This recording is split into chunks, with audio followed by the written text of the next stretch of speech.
2000 ജനുവരി 21 കഹോ നാ പ്യാർ ഹേ എന്ന എക്കാലത്തെയും മ്യൂസിക് കൾട്ട് ചിത്രം റിലീസായി. പുതുമുഖ നായകനും നായികയും അണിനിരന്ന ചിത്രം ബോക്സ് ഓഫീസിൽ തരംഗം തീർത്തു. ബോളിവുഡിൽ ആ ഒറ്റ രാത്രി കഴിഞ്ഞതോടെ ഒരു സൂപ്പർ സ്റ്റാറും പിറവിയെടുത്തു. ഋത്തിക് റോഷൻ. യുവതി യുവാക്കളെ ഹരം കൊള്ളിച്ച ജോഡിയായി ഋത്തിക്കും അമീഷ പട്ടേലും വെള്ളിത്തിരയിൽ തീ പാറിച്ചു.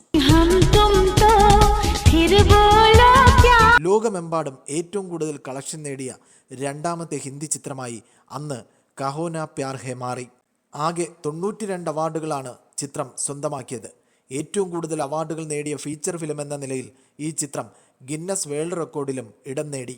25 വർഷങ്ങൾക്കിപ്പുറം ചിത്രം വീണ്ടും റിലീസ് ചെയ്തപ്പോൾ അമീഷ പട്ടേലും സന്തോഷം കൊണ്ട് തുള്ളിച്ചാടി. ആരാധകരുടെ ആവേശത്തിനൊപ്പം ചിത്രം പ്രദർശിപ്പിച്ച തിയേറ്ററിനുള്ളിൽ ഡാൻസ് ചെയ്യുന്ന വീഡിയോയും വൈറലായി. 25 വയസ്സിലായിരുന്നു കഹോ നാ പ്യാർ ഹേയിൽ അമീഷ നായികയായത്. ഇപ്പോൾ 49കാരിയായ അമീഷയുടെ പുത്തൻ ലുക്കും വൈറലാണ്. ഈ വാർത്ത ഇഷ്ടമായാൽ ലൈക്ക് ചെയ്യൂ, ഷെയർ ചെയ്യൂ. നിങ്ങളുടെ അഭിപ്രായം കമൻ്റായി രേഖപ്പെടുത്തൂ.